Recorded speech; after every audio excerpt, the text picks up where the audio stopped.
And it's just the way our brains behave when we hit a scenario or a question that doesn't feel like clean. Clean meaning that, it doesn't seem like there's a clear answer, but there always is a clear answer because it's an exam. I want you to leave here tonight with this understanding that there's actually a gap in sometimes how you look at questions. And it's not about what you actually know, it's about how it's asked on the exam and your answer choices. So, the three things I'm going to cover is why scenarios questions often feel gray. I'm also going to talk about a simple way to read scenarios that keeps you grounded, and also the exact moments of when you're taking the exam that you might end up spiraling and how to interrupt it and to stop yourself and get calm. So, I want to name the first thing that's happened because if you can't name it, you can't catch yourself doing it. And that's when you're about 40 questions into the exam and you've been doing fine. And then the scenario shows up that doesn't fit cleanly and that you start to panic. For instance, maybe there's an employee with a possible disability and a performance issue and a difficult manager. Or there could be a complaint that you might be concerned about there's retaliation, but maybe it's just a personality conflict. And here's what your brain does almost automatically, and mine does it too when I'm practicing these questions, is that you reread the question, and that's fine. And sometimes you'll reread it again and it's still okay. But the issue is not that you don't know HR. The issue is that when a question feels gray, your brain starts to creating facts that are not in the question. On the exam, you're only allowed to answer the facts that you're given, not the facts that actually might be true. So it's also not the facts that you see in real life. And it's not always the answer that you would do at work because we're trained by the organizations that we work in, and that's not always the cleanest way to handle it. So when you hear yourself saying something like, "But what if the employee's pregnant, or what if the manager is just picking on the employee," you have to stop yourself. And that's your cue that you want to stop and go back to the actual words that are on the screen. Don't try to rescue a wrong answer by um, inventing facts. So stick to the question, because I see this a lot and I'll sometimes do it myself because I've seen so many different scenarios. I start to make up stuff that's not even in the question. So before we fix it, I want you to understand something about the design of these exams, because once you understand the way it's designed, then you stop taking the grade feeling personally. So both the SHRM and the HRCI exams deliberately build their situational questions so that two and sometimes three answers look reasonable. It's not a trick, it's a test. It's the exam. They're not measuring whether you can identify only the legal answer. They're measuring whether you can identify the most effective response among several acceptable ones. The SHRM exam will ask things like, what is the best course of action? That's a judgment question. And Brina, this is what I was talking about last week, and I'm going to go into this in more depth so you can start to identify them. But this means whenever you see that best course of actions or something similar to that, it's Mhm. usually that more than answer can be technically correct. You're choosing the most effective response, not the only acceptable one. And the HRCI exam will often ask, what should HR do first? Or what's the correct response? And that's an application and a sequencing question. You're being asked to prioritize when it says, what would you do first? So it's basically a different verb, a different rhythm, but it's the same body of knowledge underneath. If two answers sound right, that doesn't mean that you're failing or that you're confused. It means that exams are doing what they were designed to do, is to sometimes question yourself and to be able to think through how to answer the question. And that's what I'm going to help you with tonight. Your job is to find the answer that best fits the question stem and only with the facts that are provided. Don't make anything up, don't add anything, and the role that HR is supposed to play in that moment. So when you're studying next week, I don't want you asking, could this answer be right? I want you to ask, is this the best answer for the facts and this question stem? Now, here's a tool that when you feel that spiral starting, maybe your heart starts racing or you start reading the question over and over too much, you'll know when it's happening. And I want to tell you, you don't need more knowledge in that moment. You need a sequence and something that interrupts that loop. And I've set up this acronym, CALM. It's not a motivational acronym, it's a behavioral sequence. So the C stands for center, take one breath, and that's to calm your nervous system down. Because if you become really nervous, it's going to block your ability to access the answers. And then A is to analyze. What you want to do is identify the command word. Is it first? Is it best? Most, initial, or next? You want to look for and find that controlling clue. Is this a leave or an accommodation? Is it retaliation? Does it require an investigation, or does it even require you to just sit down with the employee? Sometimes it could be performance, personality, ethics, or business strategy. The M stands for move, and move means either choose or flag it and come back to it.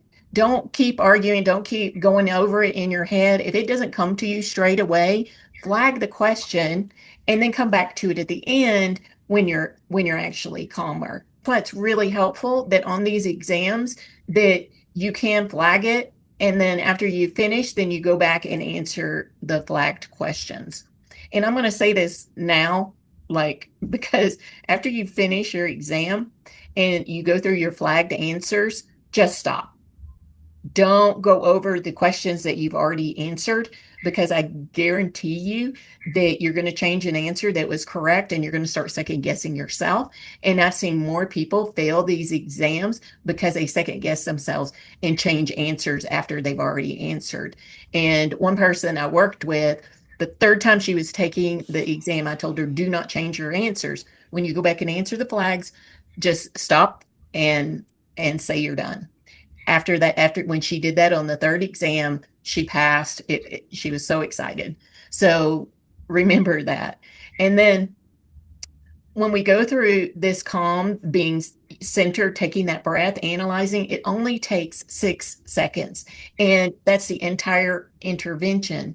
It's not slow. It's a difference between answering a question and sitting there arguing with it, trying to add facts and that type of thing. Your goal is not to feel 100% on every question. Your goal is to make the most defensible choice and keep your pace going. So you're not actually just stopping and spending too much time on one question. So breathe, find the verb, find the issue, choose, and then move on. Now I want to go one layer deeper. When you actually read the scenario, I want you to make 4 passes in this order every single time. 1, you'll diagnose. So before you even look at the answer, you're going to name the issue in your own words. Is this a discrimination claim? Is there wage exposure here? Is there an investigation that's needed? You can't pick the right action if you've not named the right problem. And this is a step that a lot of exam candidates skip. And then 2, you're going to identify, you're going to tie the issue to a principle or an HR function. It's a step that stops you from picking an emotionally satisfying answer, like fire the manager or, issue a broad scoping employee survey when it's only one department that has issues. Instead, you're going to choose one principle and be able to apply the answer. And then 3, you'll eliminate. In your mind or even on the exam, you can cross out the answers that clearly ignore principles that you've studied and that you've learned, some kind of ethical situation or leadership principle, those types of things. You'll cross out one that escalates before doing the work. And most of the time, you'll only have two real contenders. And what you can do is then name them in your head. And four, you're going to confirm. You go back to the question stem, and is it asking first or best?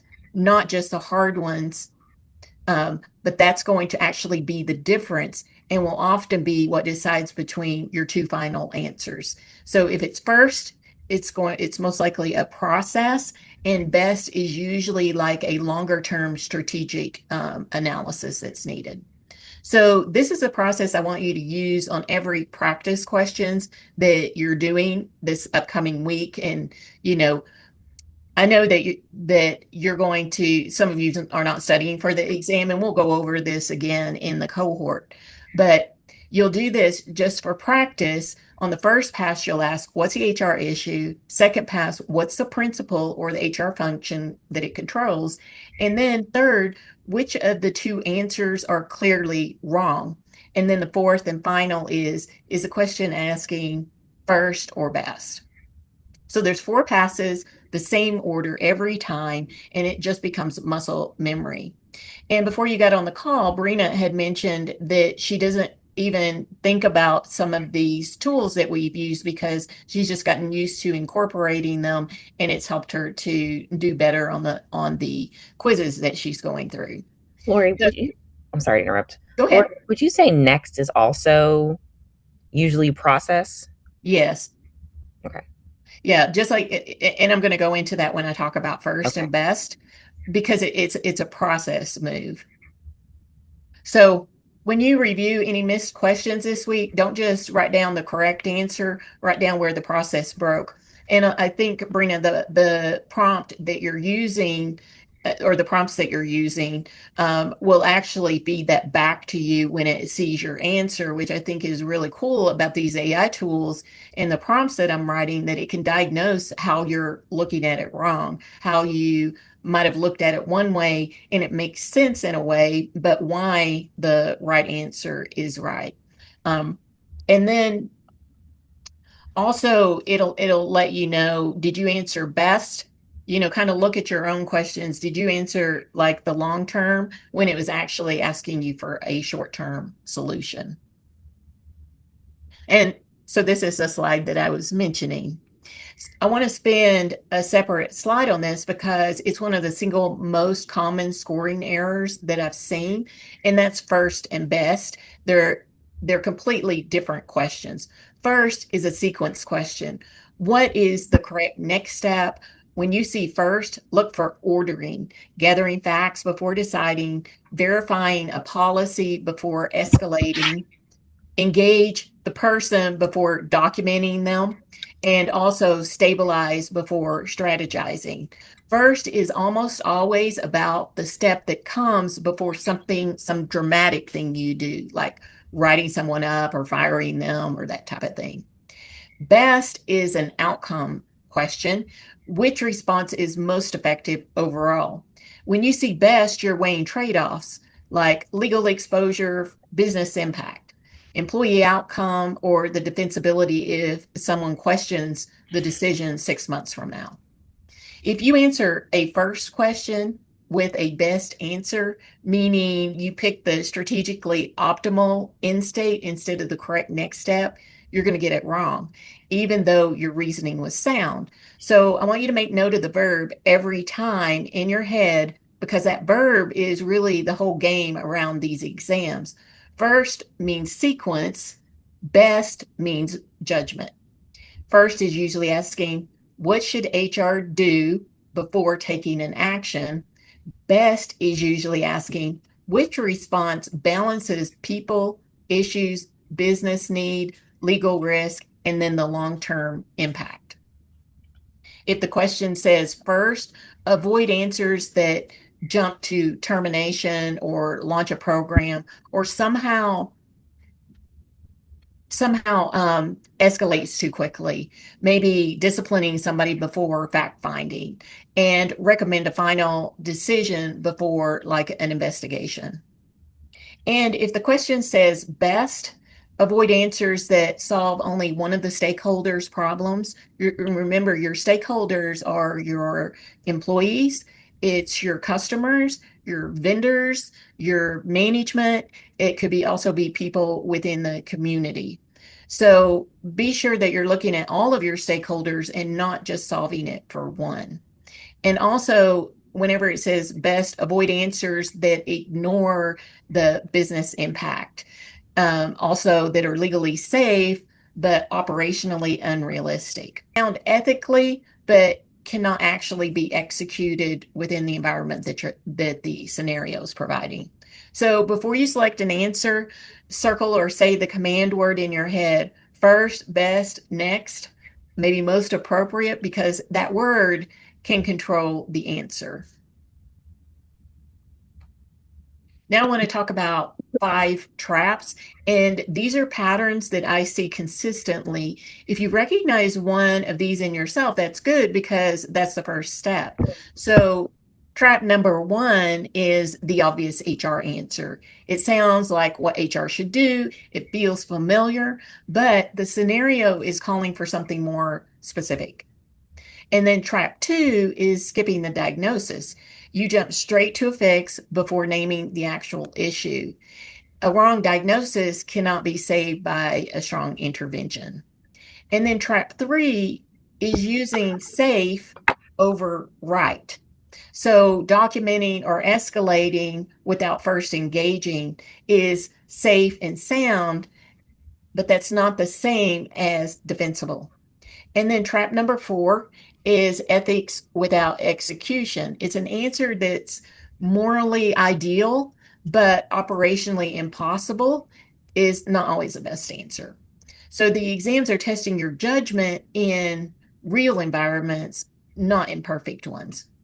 And then trap 5, rereading until it becomes gray. So you can actually reread a question so much that you begin to confuse yourself. The second read clarifies the question, but the fifth read is when you start manufacturing doubt and second guessing yourself. For every missed question this week, I want you to add a label that misusing one of these traps. So, did you pick the obvious HR answer? Did you skip diagnosis? Did you choose safe over right? Or did you choose an ethical answer but not the executable answer? Be sure and think about or notice if you reread the question until you created doubt. So once you can name your missed pattern, you stop studying everything equally, you start fixing the actual problem. And I think having worked with Brina, she's actually been able to correct a lot of the patterns that she had before, and now it's a lot easier to answer the questions. Have you found that to be true, Brina? Yes, definitely. But I had a question, Lori. Do you mind giving an example of number 4? The ethics without execution or answering something that's morally ideal but operationally Yeah, impossible. Choose a holiday you like want. the 4th of July. Okay. Morally, it would be great if all businesses could just shut down and close to celebrate our nation's holiday, especially this year because it's 250 years, right? But, morally, that's a great idea, but operationally, it would be impossible. And so that's not the best answer. Okay. Does that make sense? Like it would impact business if they ended up like, I don't know, a company, I don't know, like a, I don't know, let's say like Well, I had a one. grilling company or something that makes a lot of money on the 4th of July, and they decide to shut down, but they would lose money because of it. Something like Yeah, that, so I maybe. had one. I was doing some practice questions, and I think that this caught me because it had to do with laying off, like, I don't know, half of a workforce over the next 18 months. And it was The company was afraid that if they announced too soon, that they would lose a lot of the people that they would need through the transition period.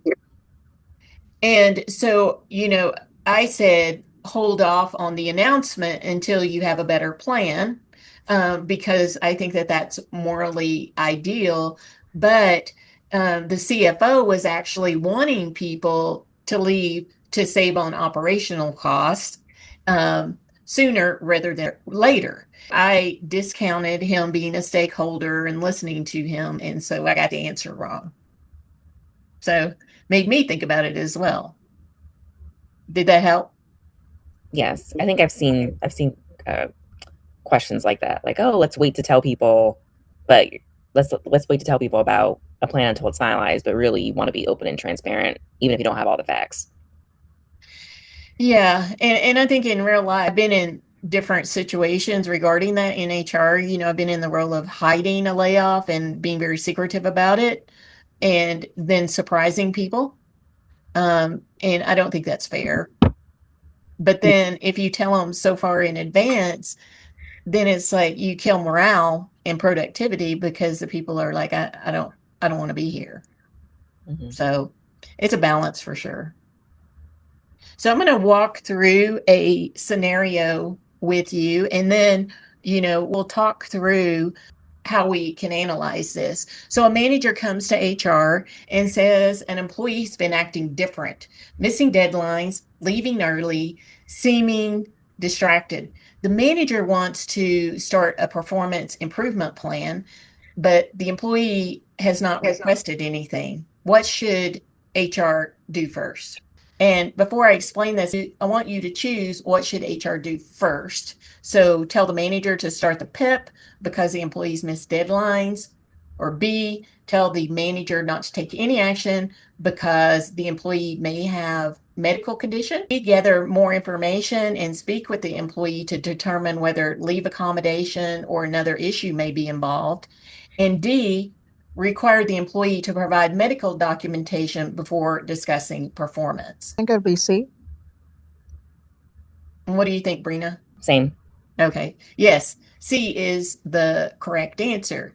A is too fast because it treats this as a pure performance before HR has enough information. B overcorrects, it freezes the manager without addressing the legitimate performance concern. And then D jumps to medical documentation before the employees disclosed a medical issue or even requested an accommodation.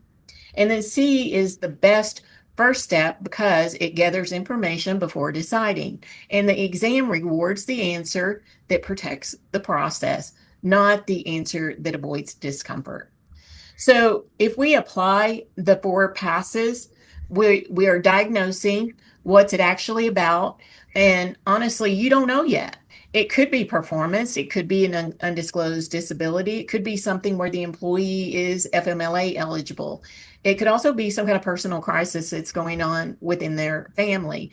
The fact that you don't know is the point. The uncertainty is your diagnosis. Then you want to identify whether it is a possible disability or a possible leave territory, because acting different is not enough information to act on, but it's enough information to ask. And then eliminate, you're going to cross out, start the PIP today, because that ignores any kind of possible issue that the employee might be having. You're going to cross out, tell the manager to wait 6 months to see what happens because that ignores the manager's legitimate concern about performance, and both ignore the actual question. C, you confirm the verb first is first. So the answer is the step that comes before the actual action. You want to gather facts. You want to talk to the employee and see if the accommodation or leave is in play. And then you can decide whether a PIP is appropriate. You notice answer was not memorized, it was not reasoned, and that's a skill that these exams are actually testing. I want to go a little bit deeper on trap one around the obvious HR answer, because this is the one that costs people the most points for the answers that look right. You like consult legal counsel immediately, document everything, escalate to leadership, conduct mandatory training. These aren't bad actions. They sound responsible and they sound like what a good HR professional would do.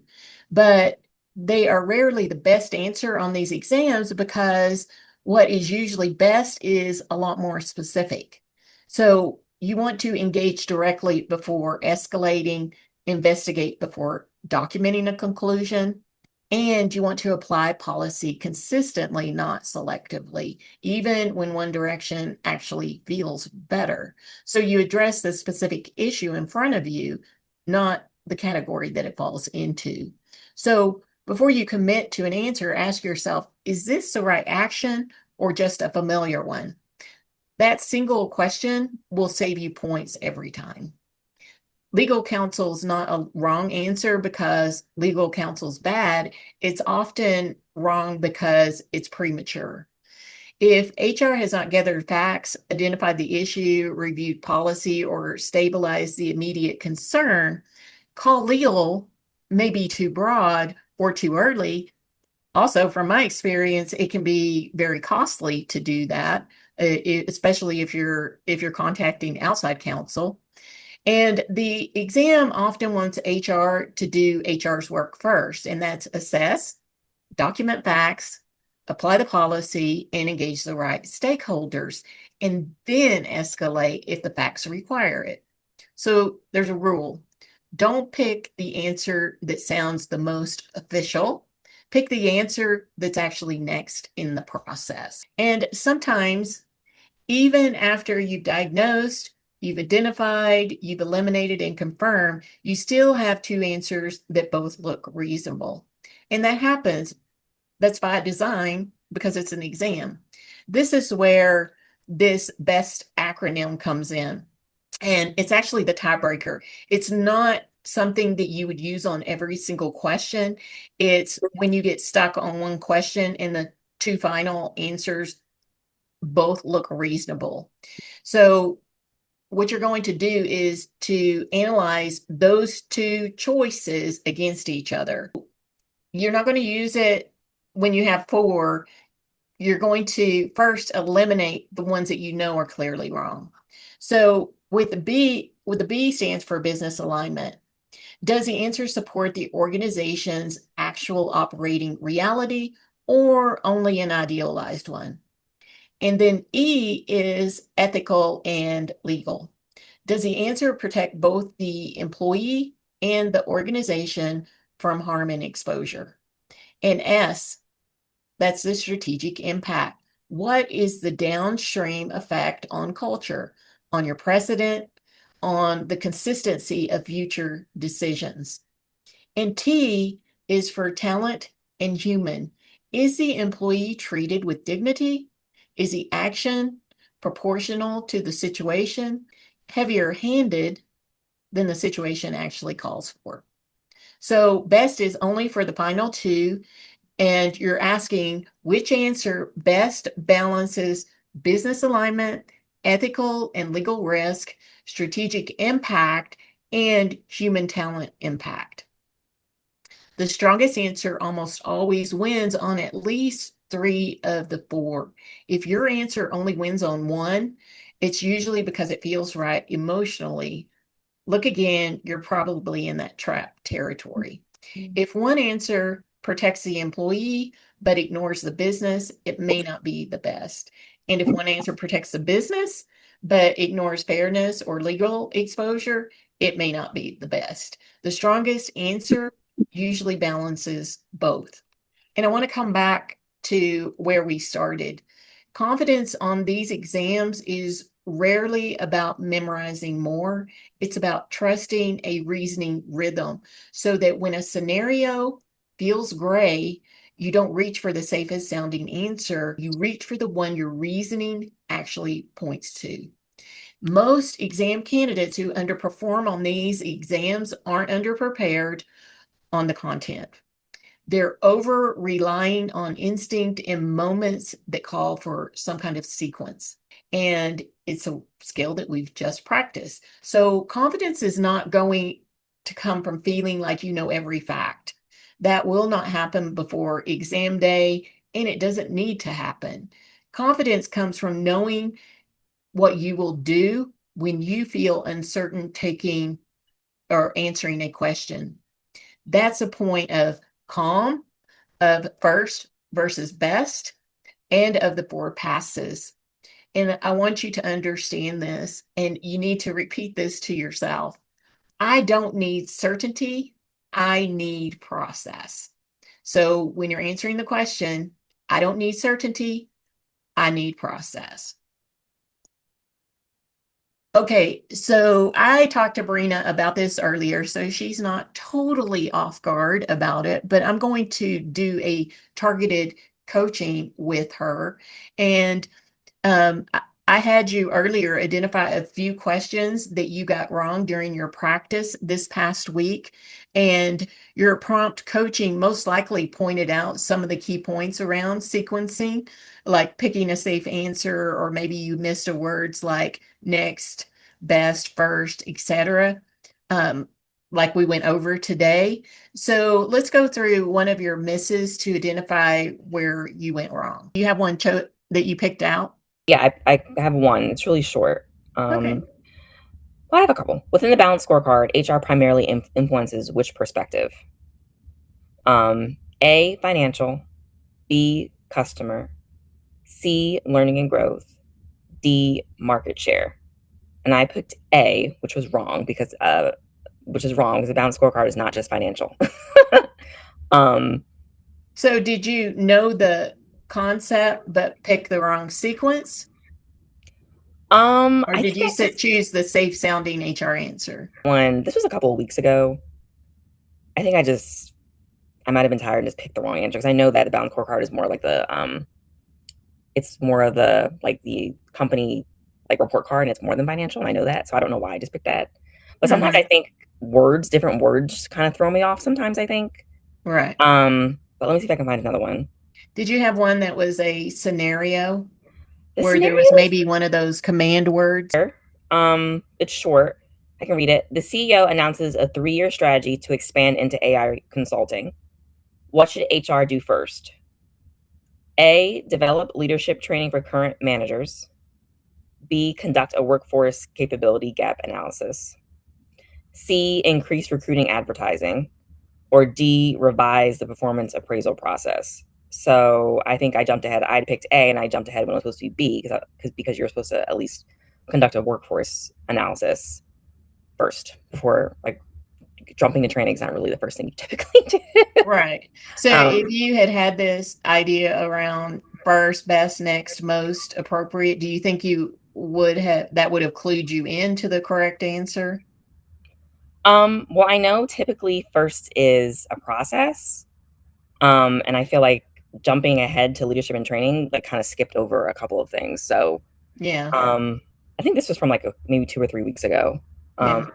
I haven't really been getting as many situational judgment questions wrong lately.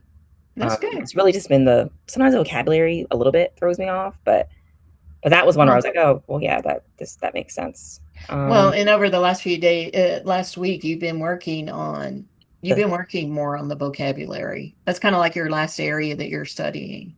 Yeah, and I think the think method has really helped too. Like, it really helped me. So, um, and there's another one I could use. Do you think it would have been more helpful for you to study the vocabulary at the beginning without the context and then studying like the different modules? Because I was doing them both at the same time. Okay. There's just so much vocabulary, and sometimes, like, depending on like what tool I was using, they would like use different words, and I would get confused.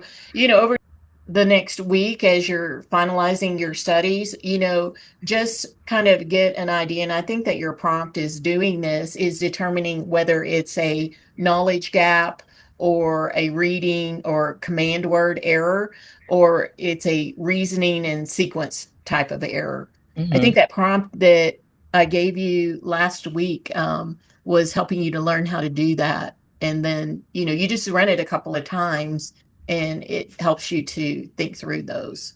Yeah, it does. Yes. Laurie, I have a question. Yes. When we're looking at best practices, does words such as investigate or conduct, those type of words or those type of adjectives would suggest that those might be the more appropriate answers because they may be looking at best practices as trying to identify the source of the problem first before taking Right. action. It's in that sequencing. So those are like the that first or best, the investigate or that type of thing. That's a process. And so it's recommending that that's when you would go through that process, and that's what you would be working for. On the exam, it'll never say what's a best practice. Mhm. It's just, what would you do in this situation, or Right. what should the CHRO do, or the different level, what should HR do, types of questions. Okay.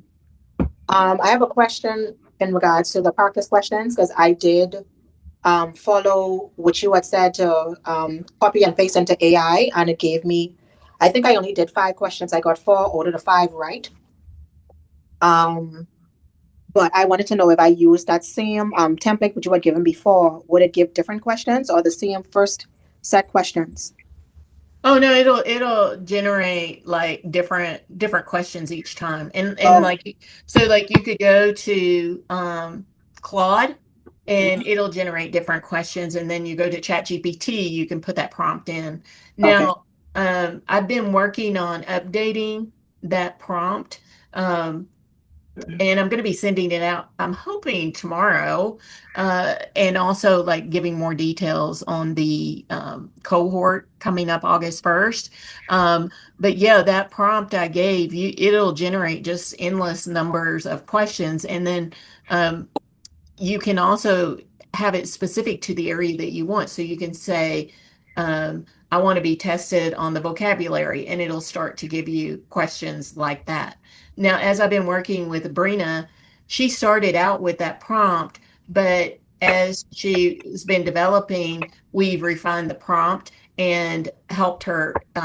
It gives you more facts, not facts, more analysis than the prompt that you're using right now. And that's one of the reasons why I'm updating it and refining it, because I think that that really helps people to understand when you get it wrong, why you got it wrong, and how you can learn to correct the way in which you're answering questions. Mhm. And you said the modules, this is something that you previously sent out and, It was because I've been working with her and she's about to take her exam. oh, okay. Yeah, and then I'm going to incorporate it in the material that I give to the cohort. And when does that start again? August 1st. Okay. Yeah, And you're planning on taking the exam at the end of the year?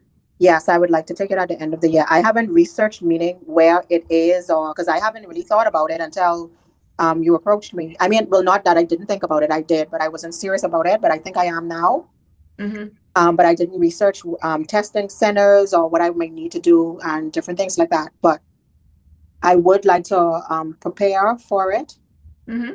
And yeah, I would like to be a part of the cohort. Is there something else that I need to do to be a part of No, it? I'm going to send out a notification, like I said, in the next couple of days, Mhm. giving more information, so that people can start to plan for it and they understand what's involved and that type of thing. But what I envision is an online self-paced course.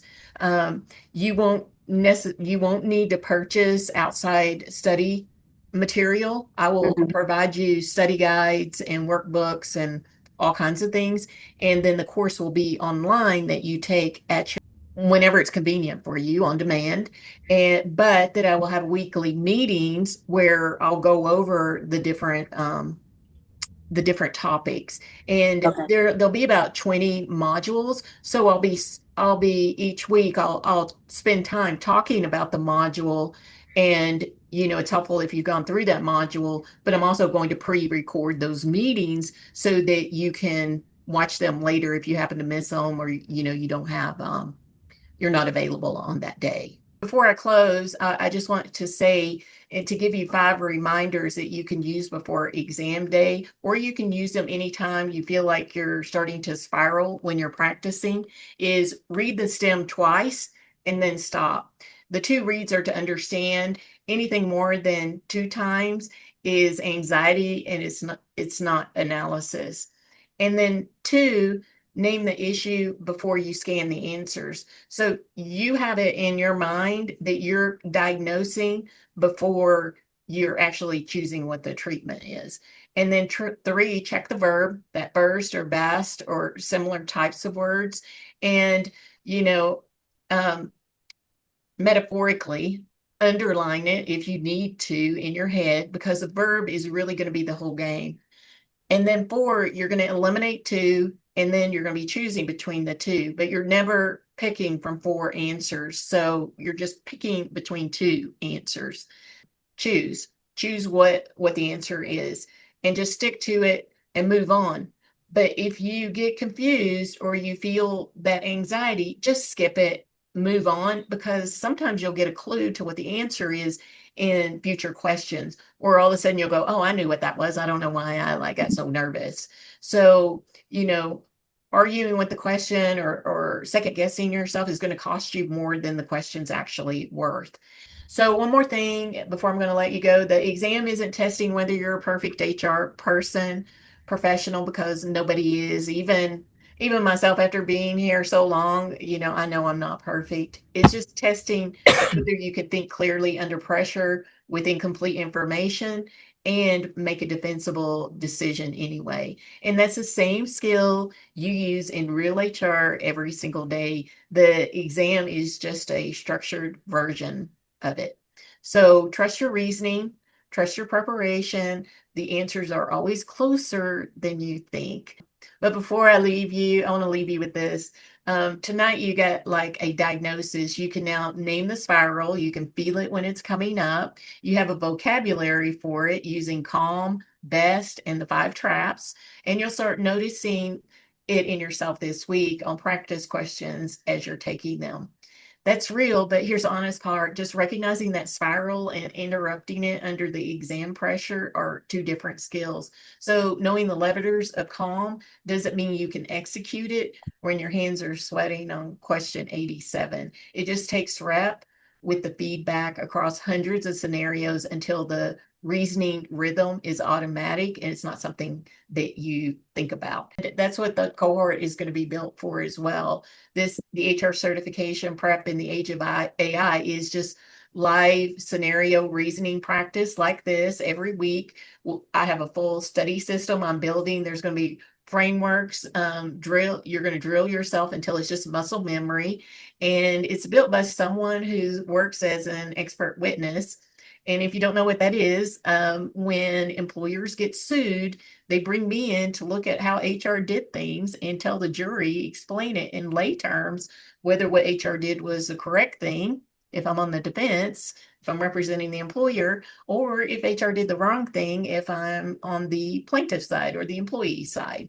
So everything's structured around defensibility, not just memorization, because I want to make you not only someone who has HR certification, but you become a better HR professional, more confident in yourself, and have a stronger career trajectory because of it.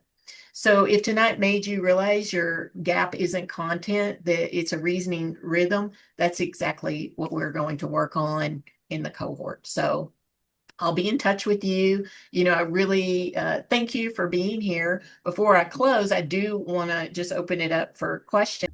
Do either of you have questions? No, I think you answered everything, and I just want to tell Bruno good luck, all the best. Thank you. I will need it. Thank you.